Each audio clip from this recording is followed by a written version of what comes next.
Hi golfers, Nick here from Nick Taylor Golf. It's Friday, so welcome to another lesson on golf tips. This week on Golf Tips, we're talking the ball flight laws.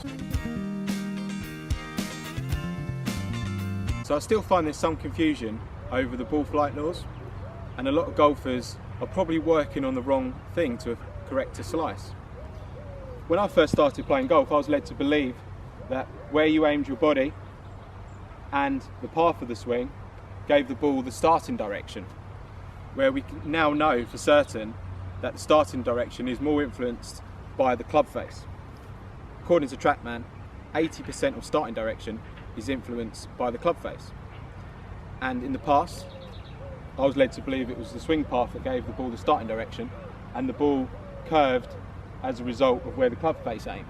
So for example, I was told to draw the golf ball, you aim your body to the right, aim your club face at your target, and then swing along the line of your feet. So that does make the ball curve right to left, but the problem with that is the ball will start too straight, because pretty much the starting direction is the club face, the majority of it anyway. So that shot there started fractionally to the right of where my club face was aiming, but overdrew to the left. So I'm always going to miss the target to the left if I aim my club face at the target and aim my body to the right and swing along the line of my body. That ball's always going to miss to the left. So that's where some misconceptions are on the ball flight laws. So to hit a draw, the club face needs to be open to the target to start the ball right, but closed to the path. So if I do the same thing again, this time, instead of aiming my club face at the target, I'm going to aim it somewhere between where my aiming of my body is and the target. This should be about right.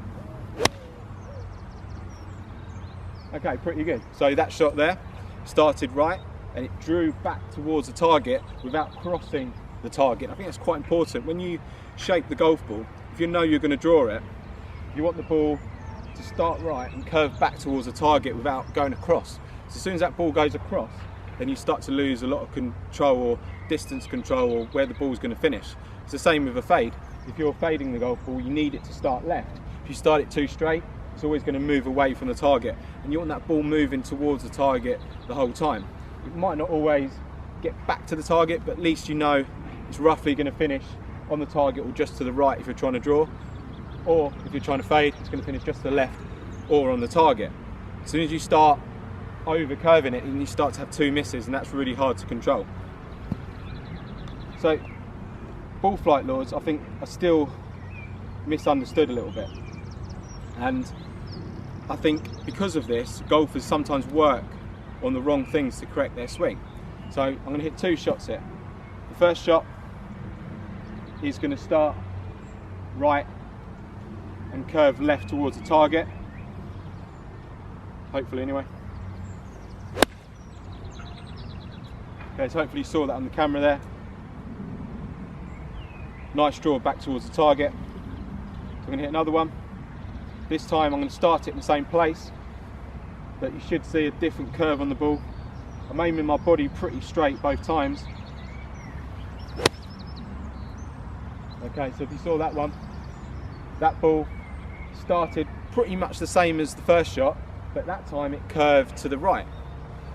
So I've hit a push draw and a push fade, and a lot of golfers that slice are hitting push fades.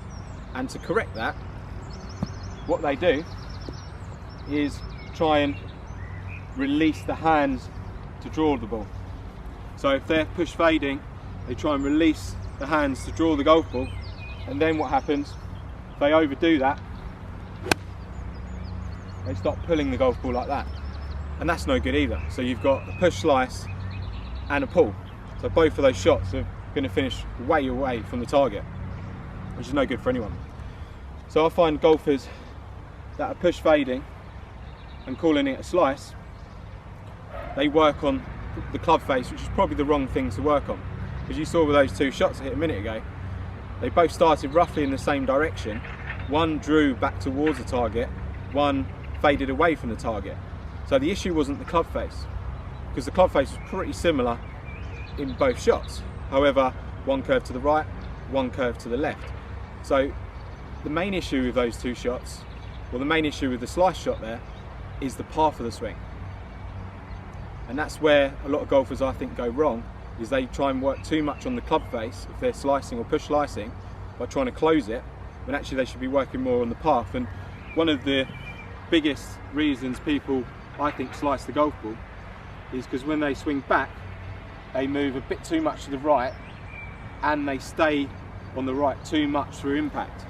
So if I do it from this angle, move too much to the right and stay there, that club's always going to move across the golf ball. If I do the opposite, set up my weight a bit more on the left and keep it there, stay more centered, I'm going to attack the golf ball more from the inside. Stay on the left, more centered, I'm going to attack the golf ball more from the inside. So I think sometimes the path is more of an issue than the club face. Another reason why you might slice or swing from out to in is if you're trying to release the club face to try and square it up, that again in itself can make the club path move across the golf ball. So generally, if you're push slicing, it's probably an issue with the path. You probably either have your weight too far back at impact, or you're trying to over release the hands, which can cause the club path to go across the golf ball. So I find golfers, they misdiagnose their problem. So next time you're practicing, try and work out, is it the club face the issue, or is it the path of the swing the issue? And it's probably the path of the swing if you're slicing. So guys, if you've got any comments on that, feel free to post them in the box below, or you can catch me on other social media platforms such as Facebook, Instagram and Twitter.